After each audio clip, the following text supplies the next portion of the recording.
This is the Budget Minded Traveler Podcast, Episode 9. Welcome to the Budget Minded Traveler Podcast, your source for the tips and tactics that will inspire and equip you to travel the world. And the best part, it won't break your bank. And now, the Budget Minded Traveler herself and your host, Jackie IRL. We're so grateful to Osprey Packs for partnering with us and supporting the podcast, so please stay tuned for more about them later on. I have an opportunity for you to join me in real life for some real travel. Here's the latest Jump Adventures update. We are going to Greece for a bike and boat island hopping adventure this May 9th to 16th, 2025, and we still have space left. Check out jumpadventures.com to learn more and book now. We're going to have a yacht all to ourselves with ensuite cabins on board, so you get to sleep in the same bed every night as we start in Athens and make our way west toward the island of Corfu. You'll have your own bike for the week, e-bike if you want one, for cycling the islands as we go, in between meals crafted by our private chef on board, and all the relaxing you want to do on the top deck under the Mediterranean sun. These bike and boat adventures are our most carefree and relaxed trips. All you have to do is say yes and show up, and there's still space. Head over to jumpadventures.com to grab your spot now, and we'll see you there. Hey guys, this is Jackie IRL, and welcome to another episode of the Budget Minded Traveler Podcast, Episode 9 to be exact. And in today's episode, we actually have an awesome interview with my friend Karen Morris, who has done 2 separate TEFL experiences abroad. And if you don't know what that is, and you might be interested in teaching English abroad, definitely stick around for that. But first, I wanted to give a shout out to a listener by the name of Justin Saxfield. Justin emailed me with a few ideas of things that he thought would be appropriate to cover on the podcast, and he was absolutely right. In fact, one of them was this subject that we're talking about today, teaching English abroad.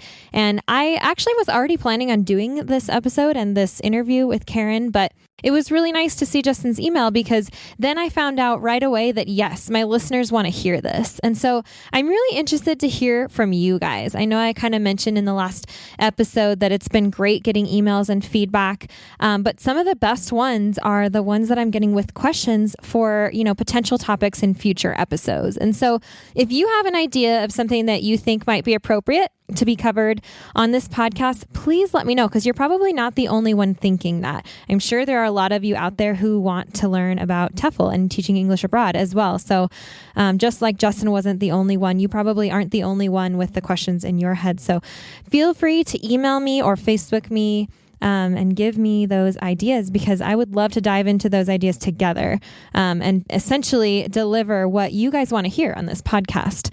So thanks, Justin, for your email, and for everyone else who's emailed me, and definitely keep them coming. And on that note, even if you think your question might not fill up an entire episode, definitely let me know, because I'm going to be starting what's going to be known as listener questions episodes. There will be several of them thrown in between the regular episodes, and the first one's going to be coming up soon.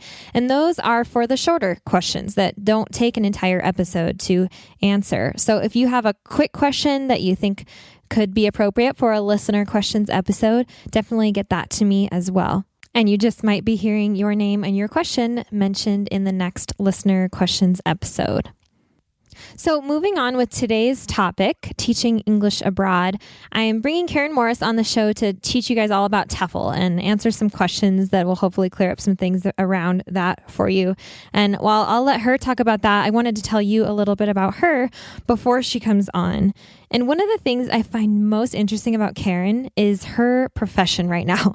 She is a teacher in a one-room schoolhouse.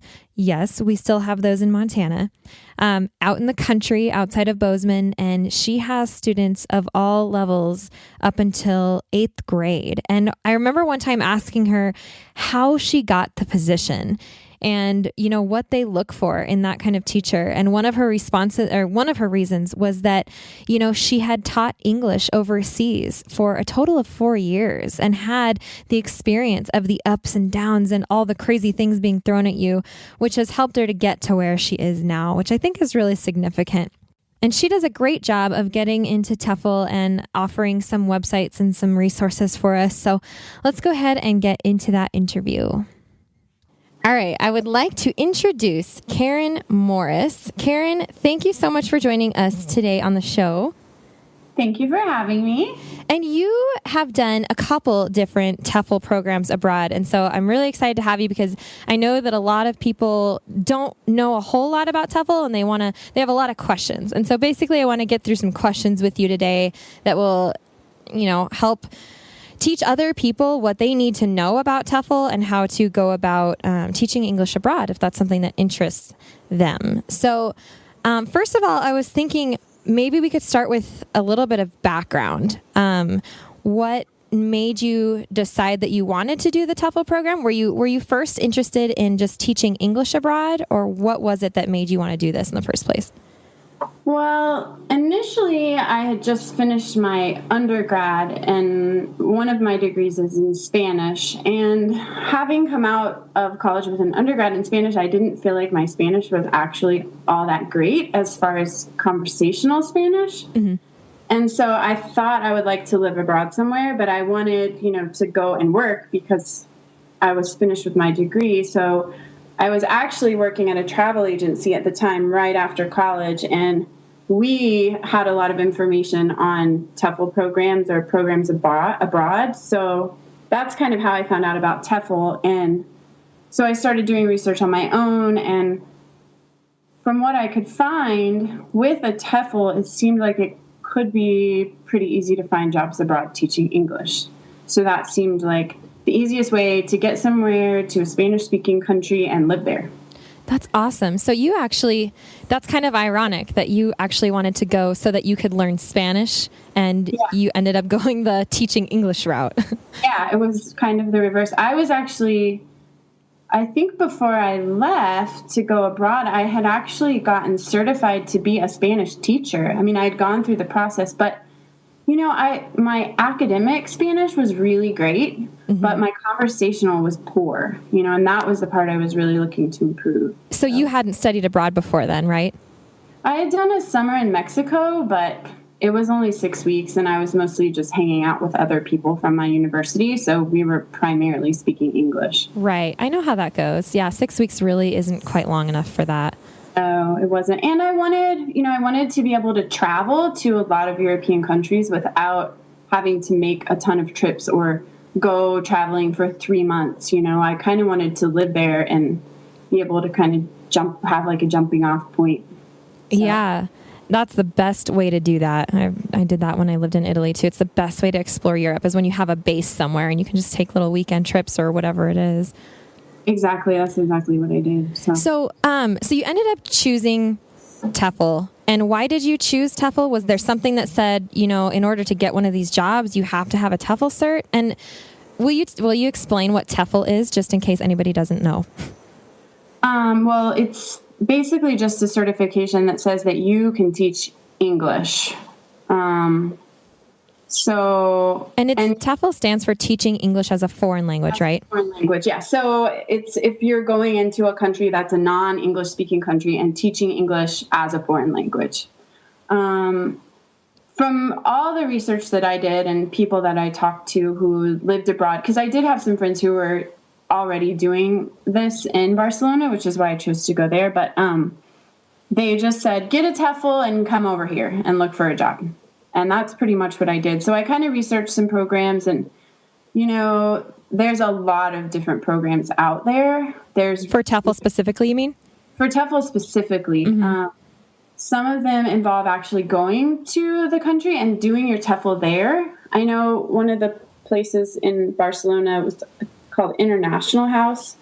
I think they offered an in-house TEFL where they also helped you find a job when you finished the TEFL. But those were really expensive, and they were, I want to say, like a month-long programs. And when you say really expensive, can you give us an idea of what that, yeah. I mean, I know this was years ago. Do you remember? I mean, I would say around a couple of $1,000s. Oh, wow. That's so expensive. Okay. For me at the time, it wasn't really, but I think you go and you stay there and you're really immersed and they help you find jobs and things like that. So there's an advantage to doing it that way. Mm-hmm. I, at the time, didn't have a couple of $1,000s. I mean, that was all I had just to move. Right. So I went the cheaper route, which was I just did mine online. It was pretty straightforward. It was in modules, and you had to complete a module to move on to the next module, but it was only around $100. Awesome. So, and is that at like a move on your own pace type of thing? It is. Okay. And how did you find that? Did you just do that on like TEFL.com or something? Yeah, I worked at I was working at a travel agency at the time. It was one of the companies that we used. It was called Eye to Eye. So I had already known about this company, so I just kind of researched their website and ended up going through them. And I think they offered quite a few different programs as well. So I think that's maybe a little tricky because it's hard to know what's the best program for you. Mm-hmm. As far as using it as a credential to teach, it didn't seem to make a difference. People weren't asking, well, this is an eye-to-eye TEFL and you need a such and such TEFL. Mm-hmm. So, the only advantage I would see to doing one of the programs is you go to the country, you're going to know some people there already. You're not completely on your own if you do one of those programs in the country and they help you find a job. So the advantage to doing that is if you just are not wanting to just go and wing it on your own. Okay, right. So maybe like very first time travelers who don't really know what they're doing, that could be an advantage for them because it's essentially like someone is kind of holding your hand. Like it's a structured program for you if you choose to do it that way. Exactly. Yes. So then you did the online one. How long did it take you? Oh, I would say maybe a month or two, not very long. Okay. And then go at your own pace. So sorry, what? You can go at your own pace. Right. So okay. If you want to just bust it out, I think you can. Okay. So then how did it work for you once you got the certificate? You said you had some friends in Spain that said, just come over. So at least you had that knowledge that you could probably find a job with your TEFL cert. Now that you had it, just come to Spain. So what did that look like for you? How did you end up securing a job? And did you just go without one? Yeah, I went without one, which was really scary because I've never done that in my life. It was probably the only time I've ever done that. So yeah, I got over there and, I knew a few people. So there were some websites you could go on to and look for jobs. And I just did that. And I basically just took any job that I could find at first. Okay. And what were those jobs? Most of them were working for private language academies. Okay. Do you remember what the websites were that you used when you were in Spain? Well, the one in Spain was specific. It was kind of like a Craigslist. It was called Loquo. Okay. We'll put that on the show notes page so that people can access that there. So I'll be sure to get that from you. And then another resource, which I did find out about later, was Dave's ESL Cafe. And Dave's ESL Cafe actually has different pages broken down for different countries. So that would be good for any country. Loco, I think, is specific maybe to Spain. Okay. And so how long were you in Spain teaching? 2 years. 2 years. That's incredible. Did you accomplish your goal of learning Spanish fluently? I did. That's awesome. Yes, I did. I think that would be so confusing to go to Spain and, focus on trying to learn Spanish, like colloquial Spanish, and then teaching English all the time. I think that would be taxing on the brain. Oh, and another thing this is another thing that's really interesting. As an American, when you go to teach, so when I went to teach in Spain, all the language materials because eventually I worked for a language academy where I taught all different levels of English, like adults, kids, but all the curriculum that they used was British English. Mm-hmm. So I had to learn British English to teach British English. It was the strangest thing. There would be these recordings that we would listen to for pronunciation, and I wouldn't be pronouncing it the way the recording was because I'm not British. Right. So, yeah, that's got to be a trip. Yeah, I wouldn't have even thought about that before I went over there. But people in Europe want to learn British English, so. Yeah. Did you come back with an accent at all? With a British accent? Yeah. I definitely picked up some British phrases and things because I had a lot of friends that were British as well, just because a lot of, Europeans move around Europe. So. Yeah, that's so funny. We'll come right back to that. Let's take a moment now to thank our wonderful show sponsors.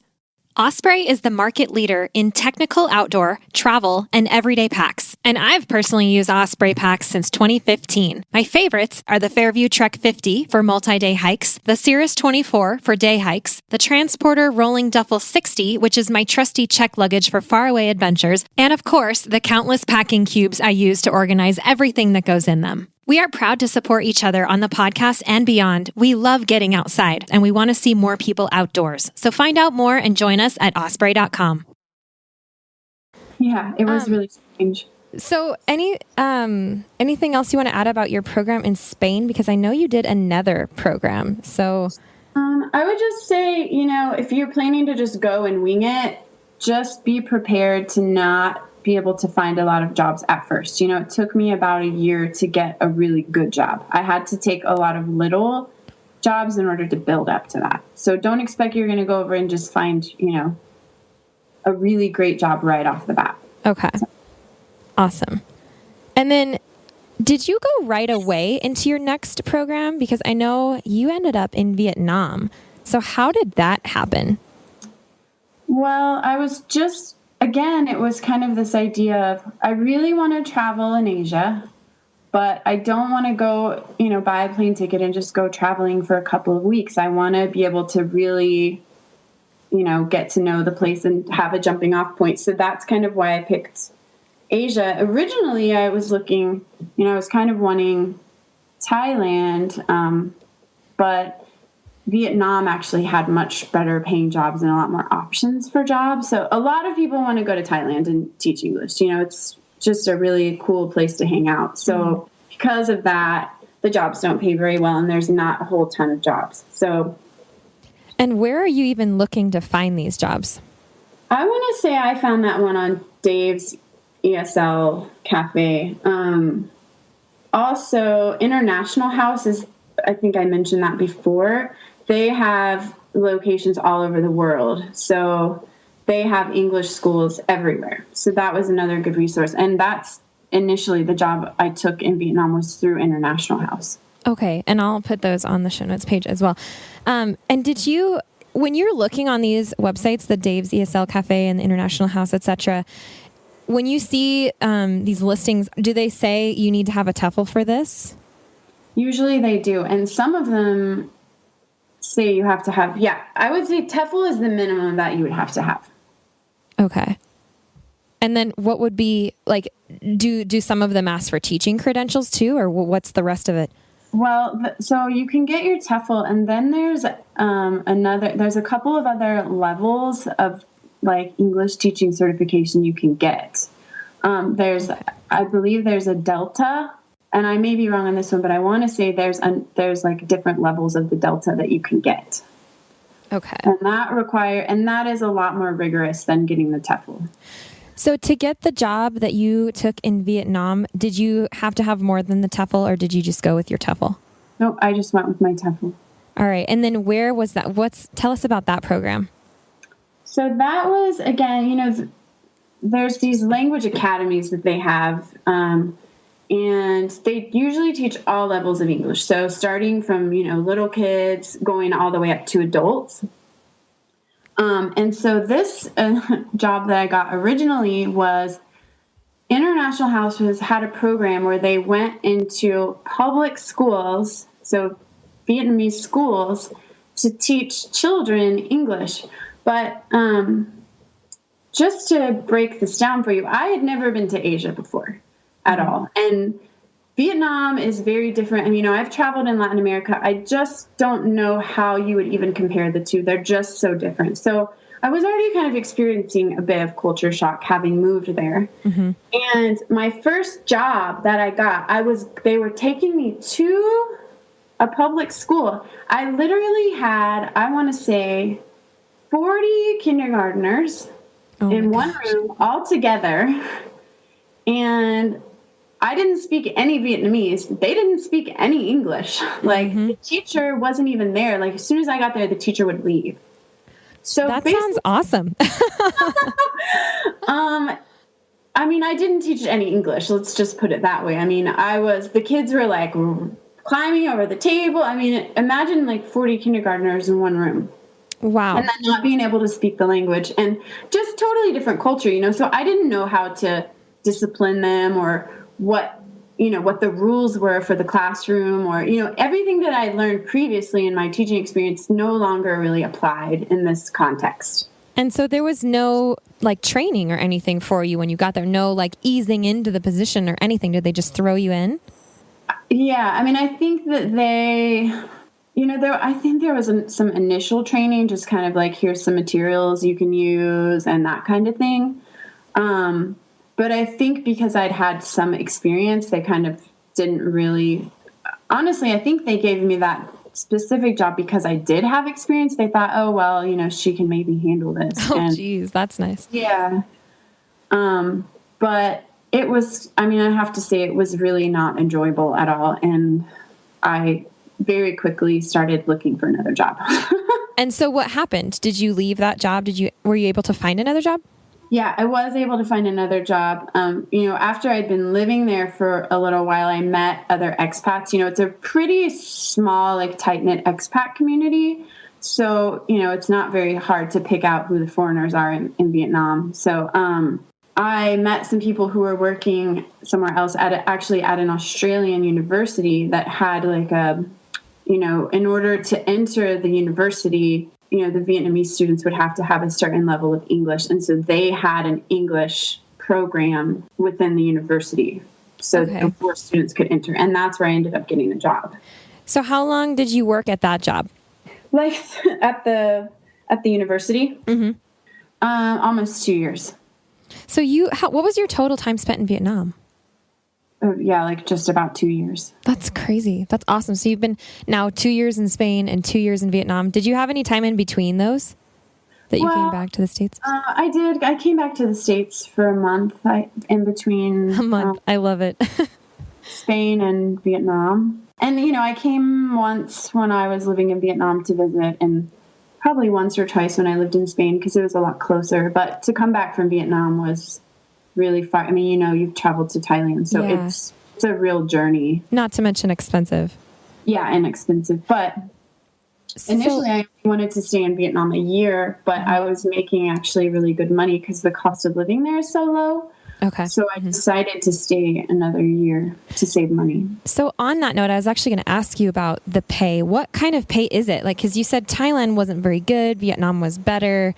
What was it in Spain? Like, what did you actually make, if you don't mind sharing that with us? I mean, in Spain, initially, I would say for the first year, I was probably only making like 600 euros a month, which is not very much. But, I didn't have a car. I didn't have a lot of expenses. So I was able to live on that pretty well. I was still having to not really go out to eat and things like that. But when I ended up getting a job at a good language academy where I had, a regular schedule and 40 hours, I would say I was making probably double that in euros, which was really good. Mm-hmm. I mean, I was able to live really comfortably off of that. So, and then in Vietnam, I was probably making like $30,000 a year. Wow. And that was living in Vietnam.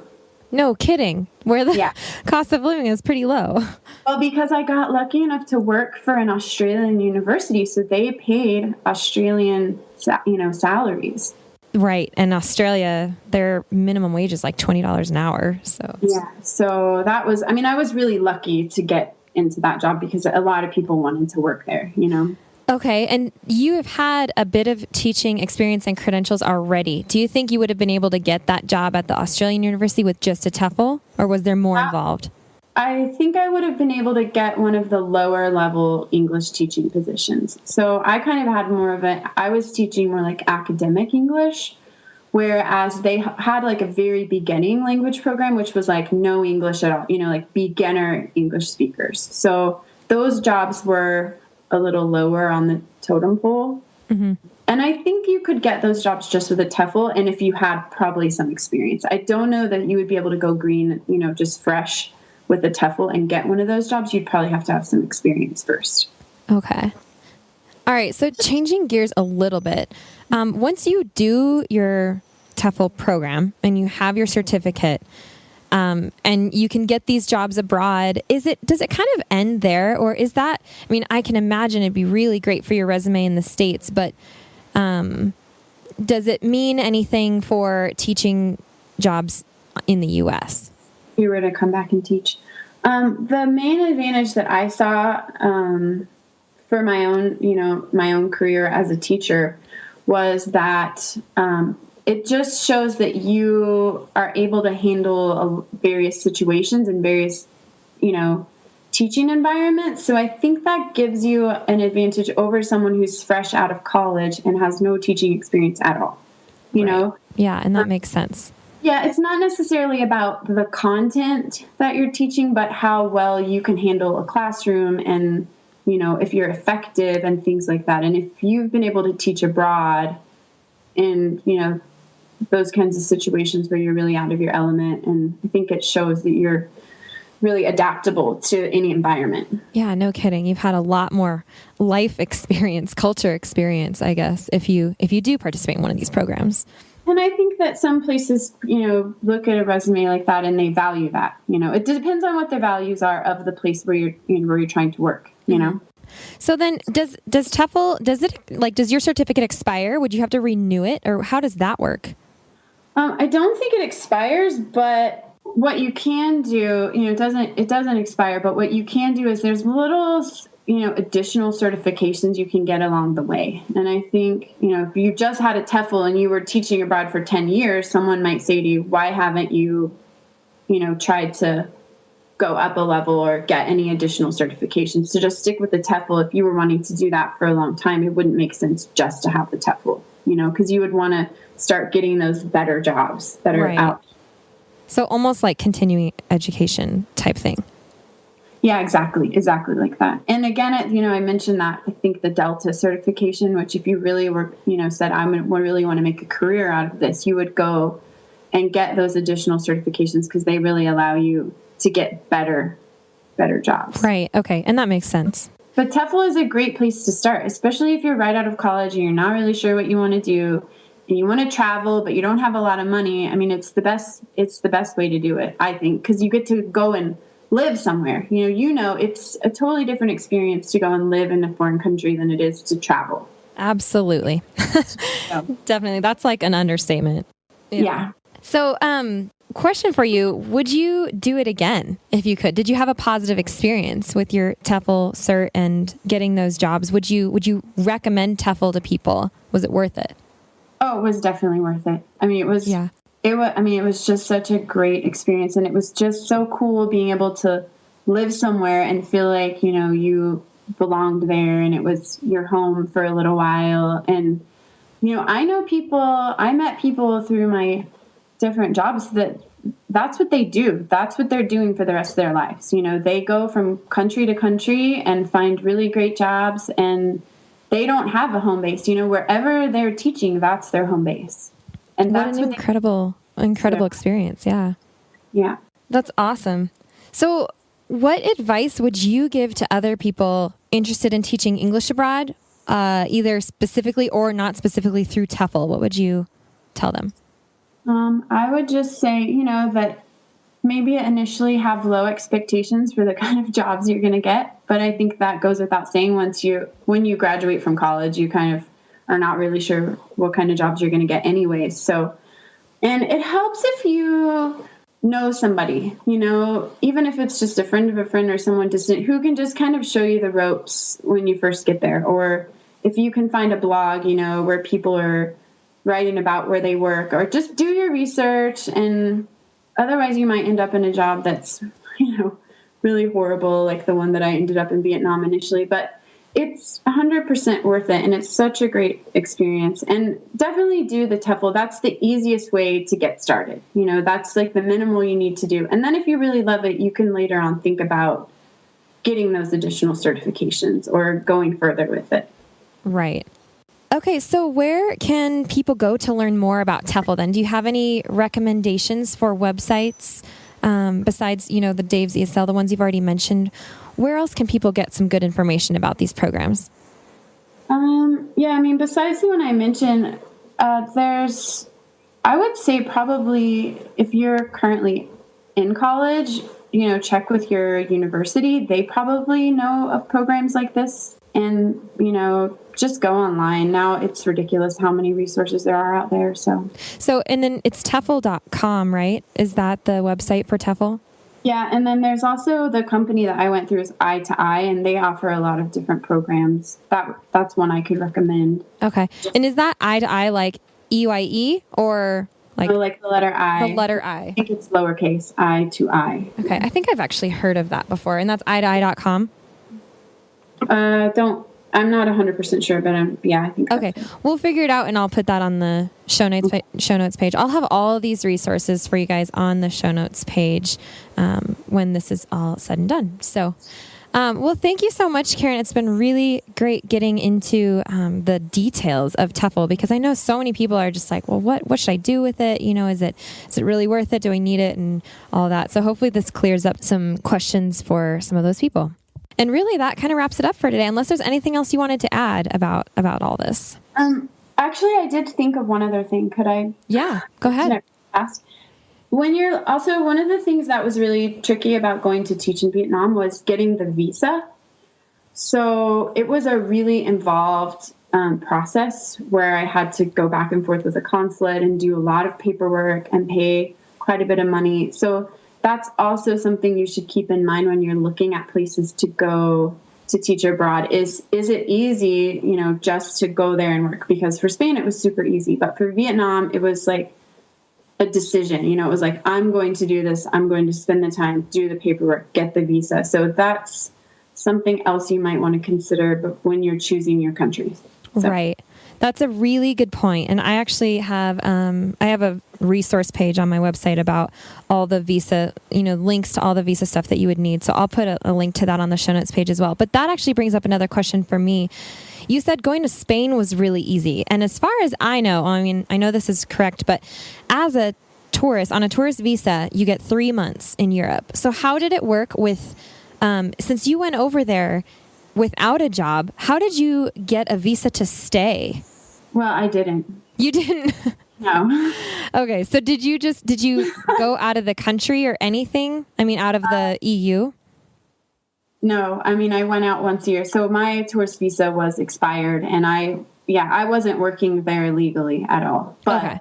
That being said, nobody who was American was working there legally. Right. So, I can't if you wanted to go that route, again, you should go through one of those companies that sets up the program, because again, that's where they'll help you find a job where you can get a visa if you want to go that route. If you are okay with just winging it, like I said, then it's totally doable. Right. And I have done that at least 3 times. So yeah, I understand what you mean when you say none of the Americans were working there legally. So, however, you could absolutely not do that in Vietnam. So, okay.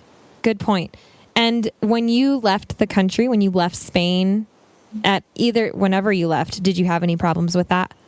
I did have problems with it only because I went through the UK when I left. And I had to do an overnight in the UK. So I had to leave customs and come back to the airport the next day. And they were asking me actually a lot of questions about why, how was I living in Spain for a year, and where were my resources coming from? And it was actually a little scary. So a word of advice on that is, if possible, avoid the UK, because in Spain, they never asked me any questions about my visa. So. Yeah, actually, I had that problem in Switzerland, too, after we had been living in Italy for too long. And we went through that interrogation, and it was scary. It was really scary. Yeah. So, but I always thought that maybe if you go, like if you're there for, and we're kind of on a tangent now, but I think this is really good stuff to talk about. I think that before your 3 months is up, do you think it would work to go to the UK then? And because the UK is a different visa, they give you like a 6-month visa. Do you think that would work? I think it would, as long as you're not doing that all the time, because then it looks suspicious. And that's kind of what ended up happening to me too, because I had a friend who was going to medical school in the UK. So I was actually making a lot of trips between Spain and the UK. And to them, that looked very suspicious because I didn't have a work visa. I'd been living there I'd been in Europe for 2 years. And I had all these flights back and forth to the UK. Like, I don't know what they thought, but they thought something was definitely up. But they never did anything, right? They just scared the crap out of me, to be honest. I mean, I was really scared when they interrogated me. So yeah, I feel that. I know what you're talking about. I've been there. And they actually put a little thing on my exit visa, or my exit stamp on my passport, that I couldn't return to the UK for like 90 days or something. Oh, 90 days? Oh, that's not bad. No, but it was enough to be like, I don't think I'll travel through the UK anymore if I can avoid it. You know? Yeah, I'm sure you'd be fine now, but... Yeah, I don't have this passport anymore either, so maybe good. Start with a fresh slate, right? Yeah, exactly. Cool. Well, I think that was actually a good little tidbit about the visas there, because that's definitely a question that I, forgot to ask about, but I'm glad you brought that up. So, and that's a whole subject in itself. I could probably do an entire episode on just visas, maybe in the future. But yeah, for now, I think that was great. So thanks so much for sharing. Okay. Really appreciate that. And yeah, I guess we'll chat soon. All right. Okay. All right. Thanks, Karen. Bye. Bye. Awesome. Thanks again to Karen for coming on and sharing all that info with us. And I just wanted to give a couple reminders here. One, if you have anything to add to this conversation, if you have any questions about anything we didn't cover, or if you have experience in TEFL or another program that you'd like to share, there is a comment section at the bottom of every show notes page for every episode. And so feel free to chime in if you have something to add that would be helpful to the conversation, to keep it going. And the show notes for this episode, all of those links that Karen mentioned, everything's going to be on the show notes page at thebudgetmindedtraveler.com/9. And that's the numeral number 9 for episode 9. So be sure to check that out and leave a comment if you feel so inclined. And that basically wraps it up for today. So stay tuned for the next episode, which is going to have a little bit of a twist to it. I'm actually interviewing a first-time traveler. So we're going to see where she went for her first trip ever and what she learned from that and how she feels about traveling now that she's done it. And so I'm really looking forward to that one. So until next time, thanks and have a great day.